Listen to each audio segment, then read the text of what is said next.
This is the Debt Free in 30 Roundtable, where our panel of experts review recent stories in the news about debt and give their take on how these stories will impact you. Let's get started. Here's your host, Doug Hoyes. This is the first edition of the Debt Free in 30 Roundtable. Unlike our regular shows where I just have one guest, today we've assembled a panel of experts so we can cover all the issues from all the angles. So let's welcome the panel.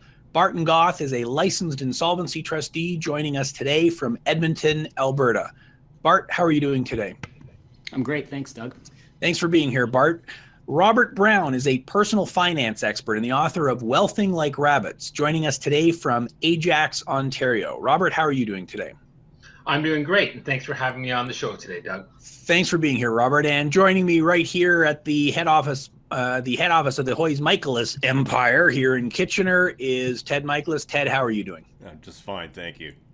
Excellent. Well, thanks to the whole panel for joining me today. We've got 4 stories to cover. We're going to go through them quickly and provide some insight on them. So let's get to story number 1, Walmart versus Visa. I first reported on the story back on podcast number 106 in September. After a short battle, Walmart and Visa declared a truce in their dispute over merchant fees. So for listeners who may not remember, Walmart stopped accepting Visa cards in their Manitoba and Thunder Bay locations, claiming that Visa's processing charges were too high. Visa retaliated by offering consumers a free Visa gift card if they bought groceries anywhere but Walmart. Walmart said they were standing up for the consumer with low prices. Visa said that their credit card was a great value because they provided features like fraud protection and consumer convenience, so their fees are worth it. Well, it's apparent someone blinked, but the settlement agreement has been kept hush-hush, so we don't exactly know what's happened. So my question for the panel, who blinked first? And more importantly, do you think consumers will benefit from any of this, or will it only benefit the big guys, Visa and Walmart? So Bart, why don't I start with you? What are your thoughts on the Walmart and Visa battle? Well, who blinked? I don't know if it matters who blinks. I think this is a matter of any publicity is good publicity, regardless of what's happening. The fact of the matter is, who makes money? The banks, the financial institutions, and a piece of that pie is what Walmart's after. So they're trying to gain headlines. They look like they're this wonderful person that's here protecting consumer rights. But realistically, they're just looking at expanding into a very profitable business line. So that's a vote for they're both going to make money off of this. Robert Brown, what do you think? Who won, and more importantly, what does this mean for consumers of either Visa products or shoppers at Walmart? Well, I don't know who won, but if I had to guess, I suspect Visa won. I just can't imagine anecdotally anybody who wanted to shop at Walmart refusing to do so because they couldn't use a Visa card. I suspect they just used their MasterCard instead, or here's a neat idea, maybe they just paid with cash instead. But if Walmart really did win this battle and it was all about lowering the prices to consumers, I guess we'll see a across-the-board reduction in Walmart prices in Manitoba and Thunder Bay pretty soon. Yeah, I'm pretty sure that's going to happen. Massive price reductions. So, Ted, what do you think? Lots of price reductions at Walmart coming? Is that what we're going to see next? I'm sorry, Robert mentioned something I haven't heard of before. Cash? What's that? With cash? I think Robert's probably right. The consumers simply said, look, we're going to shop here, we're going to shop here, we're going to shop here. And it's in Walmart's best interest to accept as many credit cards as possible. That's how they maximize their earnings. So my guess is that Walmart blinked first. Yeah, and obviously they're both going to make money off this. That's really right. what this is Bart's all right about. that. Yeah, I don't think anybody should be expecting to see any savings. I wish I'd gotten one of those free cards, though. That would have been good. Yeah, that would have been totally awesome. So, okay, well, so let's go on to story number 2 because we got a lot of ground to cover here. So, story number 2: will anyone pay down their debts this year? So, a new poll by CIBC found that 30% of Canadians stated that paying down debt was their number 1 financial priority for 2017. Okay, makes sense, but this was the 7th year in a row that debt repayment topped the list of financial priorities, and yet household debt continues to rise. So it appears that consumers are talking the talk, but aren't necessarily walking the walk. So question for the panel, and I'll throw this to Ted first, so if the other 2 guys can keep their mics muted while Ted's answering this one. Why? Because we want Ted to have the floor here. Why do you think consumers want to pay down debt, but don't seem to be able to pay down debt? I would be willing to bet in that same survey it asks, do you want to lose weight in 2017? And it's asked that same question for the last 10 years. And the answer has been the same as I want to pay down my debt. I mean, it takes a certain degree of discipline, and there has to be some motivating factor other than I think people want to hear me say, yes, the answer is I want to pay down my debt. In reality, right now, it's so cheap to carry debt that I don't think people are as motivated as they should be. It's one of the reasons they're allowing debt to accumulate, and it's an alarming thing. I mean, if you take it in to look at what Canadians are carrying, it's scary. What's it, $1.67, $1.68 now? Yep. Yeah, they're carrying $1.67 of debt for every dollar of disposable income. So somebody who earns, $10,000 a year has $16,700 worth of debt. Now, of course, that includes mortgages, so it may not sound like that big a number, but it is still a big number. So Bart, what do you think? Would the answer be the same if we ask people if they want to exercise more and lose weight? Is this just the way surveys work, or is there something deeper here? Well, I can't speak for the entire country, but I can tell you in Alberta, we weren't paying debt when we had high oil values and there were lots of jobs. We don't have lots of jobs, and oil has dropped dramatically. So there's no way in my province people are going to be able to accomplish that goal. So what are you seeing in Alberta right now then? It's, we're here, the other three of us are here in Ontario, and the economy in Ontario is doing pretty well right now. I mean, things seem to be humming along on the surface. Are you seeing a lot more activity? I mean, you're a licensed insolvency trustee, so obviously you're helping people with bankruptcies and proposals. Is it busier today than it was a year ago? Absolutely, and it just stays at that peak. It doesn't seem to be dropping. We've got oil up a little bit, but it's not enough to really make a difference in our province. We've got an NDP government who has added a brand new carbon tax, so that's going to increase the costs of production for both oil and gas sectors. You add to that the fact that our unemployment has been higher than it is in a decade. There's just not anything positive happening right now. And then you have Trump in the White House who's talking about protectionist trade policies that may reduce what goes across the border. And there's no money being invested. So no money equals no jobs. Therefore, nobody can pay down that debt. So even if they want to, they're not able to. So Robert Brown, let's go to you then. Obviously, in your book, Wealthing Like Rabbits, which of course I can hold up to the camera here. I'm surprised that you haven't done it already. We're doing this as a podcast, but we're recording the video on Google Hangouts, so we may or may not post it on YouTube if it works. So what do you think? Are people saying they want to pay down debt and they aren't able to, they don't know how to, or it's just something they're saying and it doesn't really mean anything? Well, obviously, a lot of people are saying they're going to pay down debt and they're not doing it. And I think, there's a variety of reasons why that may be. But I think if someone is serious about paying down their debt, they need to, and this is going to sound a little hokey, but they need to have that look in a mirror conversation with themselves. Because like the weight loss proposition, if it only lasts for a couple of weeks or the first month, you're really not going to make any real progress. People need to understand that if they're going to really tackle a debt problem, it's going to take probably a long-term commitment depending upon the situation they're in. And then it's going to require a change in lifestyle and perhaps looking for some more money somewhere else and going without some of the things that may have got them into trouble in the first place. And then once they've made that kind of attitudinal shift, then they can look at some of the technical things they need to do to take on their debt. But they've got to decide they want it, and they've got to be serious about it for the long term. So this is not a technical question then. This is, you've really got to want it, you really got to do it, is what it comes down to. I think the first step is that you really got to want it, you really want to do it. Then once you've made that commitment, then you can dig into some of the technical aspects of how you can pay off your debt. Excellent. Makes sense. Any other comments from either Bart or Ted on that one before we move on to the next question? Makes sense though, right? I mean, you're both licensed insolvency trustees. People have to want to get out of debt before they can start in on it. Yeah, there are no surprises. And I think if you ask this question 12 months from now, it's going to be the same answer.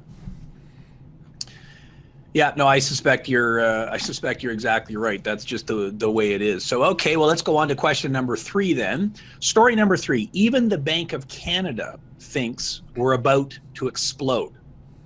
Now, YouTube is a popular source for a lot of interesting videos, but you wouldn't think that the Bank of Canada would be a go-to source for anything interesting. At least I wouldn't. Yet this month, they issued an animated video okay, a fancy cartoon that seemed to warn everyone about the fact that Canadians are carrying too much debt and that a correction in the housing market might blow the whole thing to bits. So the question for the panel is, if the Bank of Canada is starting to issue videos warning about the end of the world, should we actually be worried? So how about I go to Robert Brown first on this one? Should we be worried about this Bank of Canada warning? I don't know if we need to be worried about the Bank of Canada warning, but I think there's cause to be at least concerned about the Canadian economy and the Canadian housing market. Listen, I'm one of those guys that's been saying the Canadian housing market in Toronto and Vancouver is overheated and due for correction. And I've been saying that for 5 years, and I've been wrong every year. So I don't know when and where it's going to happen, but I think there's cause for concern when you look at the price of real estate in those areas and the amount of debt we were just talking about. Yeah, I think there's cause for concern. So Bart, he talks about the overheated real estate market in Vancouver and Toronto. Vancouver has eased off quite a bit. Yeah. I assume the same is true in Edmonton? It's starting. It's eased off for the more expensive houses, although those are cheap compared to the houses that you guys are used to in Ontario and Vancouver. But we definitely have seen a decline. That decline has hit more in the smaller centers, but it's starting to creep into the Edmontons and the Calgarys as well. And I expect that's just going to continue for some time. So Bart, should we be worried that the Bank of Canada is actually putting out this warning then? That, hey, debt's a problem? Well, you and me have been talking about debt being a problem for a long time. Interest is low, money is cheap, or at least that's how people see it oftentimes, and they have very little incentive to keep their spending in check. And there's just a matter of time before something happens out there that's going to shock the system. Yeah, I totally agree. And I mean, Robert said it, that we've been warning about this for years. You and I have been doing the same, and so has Ted. So, okay, Ted, should we be worried, or are we going to be having this same conversation again next year? Is it really all dependent on interest rates? Is that what this whole, what keeps it all going? Yeah, at the end of the day, interest rates are the things that are going to finally break the camel's back. I think back to that old joke where the fella's died and he's at the pearly gates and he says, Peter, why didn't you give me some warning? Peter says, I sent you a boat, I sent you a helicopter. We don't have time for the whole joke, but the point is, lots of different people have been giving everyone warnings now for years. The fact that the government of Canada, that the Bank of Canada has stepped up and they're adding their voice to the warnings, that's got to be the final thing that brings people around. I mean, the Bank of Canada is not supposed to issue that kind of warning. They're not supposed to interfere with the markets in that kind of way. And yet they are. So what should people be taking from that then? Okay, is this the time when I really do have to start dealing with my debt? Or is it yet another warning? I mean, we've all said it. We've all been warning this for years and years and years, and nothing's happened. So are we the boy who's cried wolf and it hasn't mattered? Or do you think that, this could be the year when it actually starts to matter? Well, I think 2017 has already started out to be the year that it's going to matter, and it's got more to do with Mr. Trump than it does with the Bank of Canada. We should do a whole show. Oh, wait a minute! I already did a show on Trump. I already did a show on Trump. You can go back. It's a function of government deficits, right? The money supply is still pretty good. The government's going to start running up debts. That's going to push the interest rates higher just because of supply and demand, and then there's going to be trouble. Every point that your interest rate on your mortgage goes up is an extra $100 a month for every $100,000 of your mortgage. Well, the average mortgage in Ontario is something like $289,000. So every time it goes up, it's $300 a month. I mean, it doesn't take long to get you into a lot of trouble. Well, and maybe that's kind of a key point, that it doesn't really matter what the rest of the economy is doing, and maybe the rest of the economy is doing great, but what happens if something happens to you? What happens if you lose your job or have some other shock to the system? I mean, Robert, you've obviously written a book directed at people, not the entire economy. Is that really what this comes down to? I should be worrying more about what's happening with myself than what's happening with the economy as a whole? Well, I think that you have a lot more control over your own behavior and what you do yourself than over the economy as a whole. And it's funny, when interest rates started to drop about 5 years ago, I initially saw that as a great thing. I said to people, wow, what a great opportunity to pay off the principal of your mortgage while rates are low before they start to go back up. Well, what happened was people just took advantage, and I'm using the quote signs when I say took advantage, of the lower interest rates to borrow more and more money. And if and when rates start to go up, I think Ted's right. There's going to be trouble. So a question for you, Bart, then. If you could turn back the clock a year or 2 years, so the oil price crash happened, help me out here, early 2015? Is that when it started? Or was it into 2016? What time was it? It was near the end of 2015. At least that's when I saw it. So starting in 2016, the oil price starts going down. So if you could go back in time 2 years to everyone you know in Edmonton, Calgary, Fort McMurray, all those sorts of places, and actually give them a warning, the same kind of warning we're giving everybody now, what would that warning have been? Well, we've been giving that warning for the last 10 years. Debt is too high. You are at risk if interest rates go up. You're carrying more than you can afford, and you need to take advantage of these low interest rate times to be able to right the ship so that when things get crazy, you're still going to stay afloat. And that's really the same warning we're giving people now, is what it comes down to. So I guess the point is, perhaps we've been warning this for a long time and it hasn't come true in Ontario, but it did come true out west. There's no doubt about that. You're seeing it in Edmonton, and we're certainly seeing it in Vancouver. And there's no reason that it couldn't come true here in Ontario, maybe not today, but in the future. So I guess, my message would be, don't worry about what's happening with the rest of the economy. Use interest rates being low, not as an excuse to borrow more, but as an excuse to pay down your debts. I think that's probably what it means. Does anyone have anything else to add on that before we get to story number 4? We're good. I'm hearing nothing from the panel, so story number 4 it is. This is our last story for today. It's about paid promotion and personal finance advice. So this is a story that kind of hits close to home for me. So let's see what the panel has to say about it. So a blogger, and I'm not going to mention this blogger's name because it doesn't really matter, but she published an article on one of her websites a little while ago titled "Budgeting Tips You Can Rely On," which apparently suggested that a payday loan was a good idea. Now, it may have just been an innocent mistake. However, given the fact that she named a popular payday loan company, it looked to me more like a paid endorsement. Now, she was immediately slammed on social media by people like Gail Vaz-Oxlade and Robert Brown and a few others.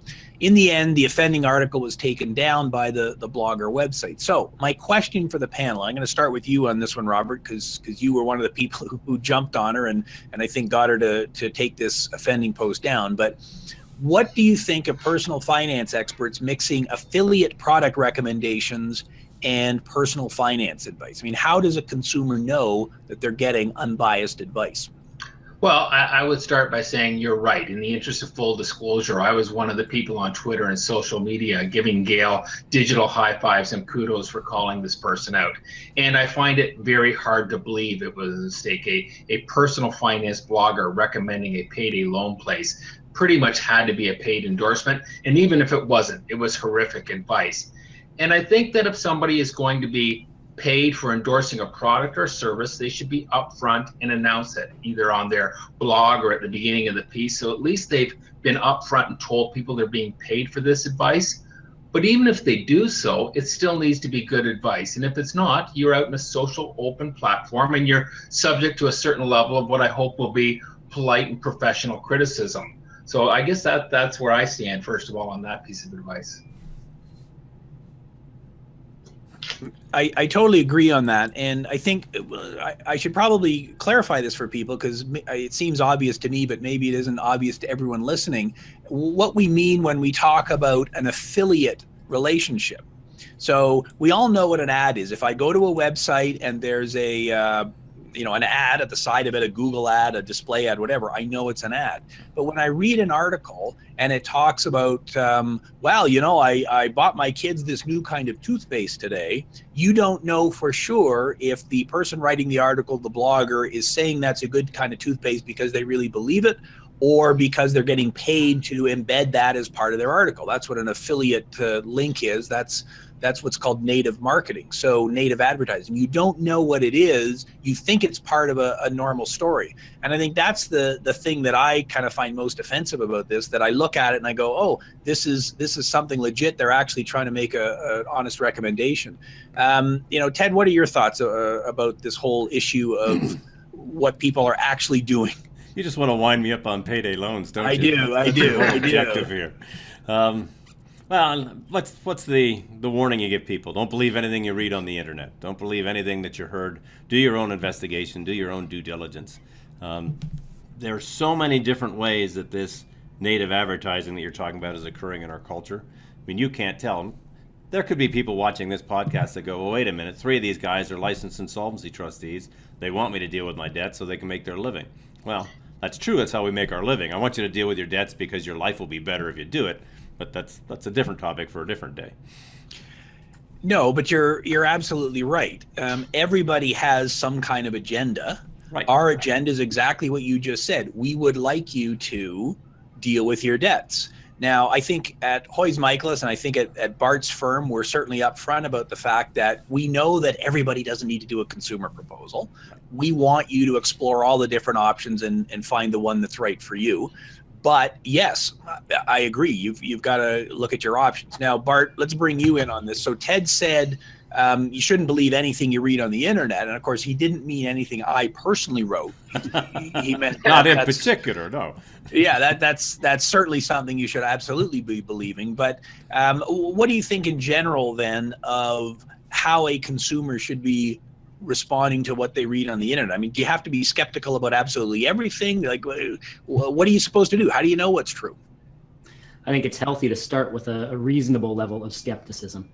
Take what you read, don't take it at face value, but see if you can find something to corroborate that. You know, if you're dealing with an organization, for instance, perhaps you get some references. Perhaps you look for some testimonials for people that have actually used those services and found some success doing so.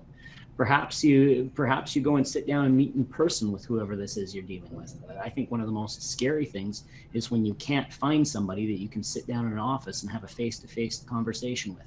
To me, that's a number one red flag that regardless of what industry you're dealing in, there's risk. Yeah, and I think that's an excellent point. Who are you dealing with?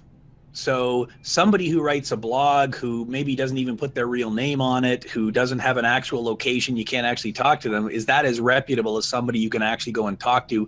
I'm guessing probably not. So Ted, you're not a fan of payday loans then? I don't think I got you wound up quite enough there then. So. I don't know when this podcast is going to hit the airwaves, but sometime in the very near future, you and I are going to testify before the Ontario government because they're making changes to this stuff. I can't say enough bad things about payday loans. Well, and the answer to that question is this podcast will hit the airwaves the last Saturday in January. So we're actually recording this a couple of days in advance, so it's pretty current. So yes, Ted's exactly right. The Ontario legislature is holding hearings on some legislation that they've already passed but are thinking of tweaking. I don't know why they hold hearings after it's already passed, but the payday loan legislation in particular, the Ontario government lowered the maximum cost of a payday loan from $21 per 100 borrowed to, starting at the beginning of 2017, the number's gone down to $18, and next year it's supposed to go down to $15 for every 100 borrowed. So I mean, I think both you and I agree that that's a good start, but I think it's much more, there's much more involved in it than that. So assuming we are actually called to testify, and we won't find out until the middle of February, then we will we'll certainly do a podcast from the steps of the legislature. That's how we'll do it. That'll be exciting. Because everyone will like to hear the wind and everything as we do that. But yes, it's certainly a big issue. So, so Robert, any other thoughts then on what we should be looking for when we're looking for stuff? I mean, Bart gave some good advice there in terms of, know who you're dealing with and so on. I mean, is there anything else we can add to that, or is it literally as simple as that? Think. Yeah. Well, I think that, consumers have to be aware and they have to own some of the responsibility of the products that they buy. But yeah, if somebody is on a blog or a podcast and they're promoting a product, then they need to be upfront about that. Put that as part of a disclosure that they're being paid by the company. And then the people listening to the people can make their own decision about what they want to buy. But they need to be upfront about that. Yeah, except for this podcast, then you can, trust everything we're saying, obviously. But no, I totally agree. I think that's exactly right. That's exactly how you do. You have to do it. You can't blindly accept anything. That's just not the way it should be. So okay. Well, so let's end this first ever roundtable edition of Debt Free in 30 with some practical advice. So we're going to go around the table, and I want each panelist to give us some practical advice that we can use. So. First up, Ted Michaelis, my Hoyes Michaelis co-founder and business partner. What practical advice have you got for our listeners today? So the only way you can incur or increase your debt is if you have access to additional credit. So the best way to control your debt is to control the credit. So get to it before it even becomes debt. So take a look in your personal wallet. If you've got more than one, possibly two credit cards, cancel the other ones, cut them up. Look at the limits that you have on your lines of credit or personal loans or anything like that.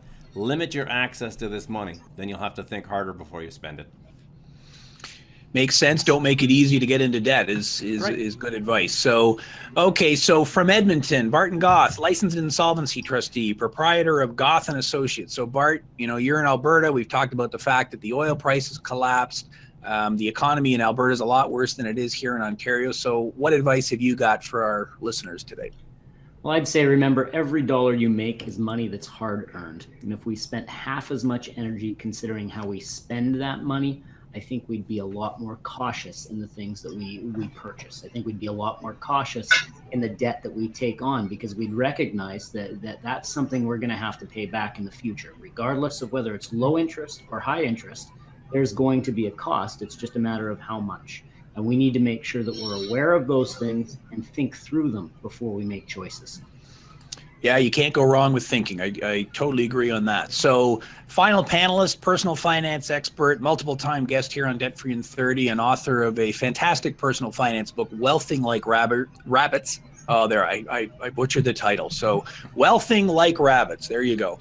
Robert Brown, what advice have you got for our listeners today?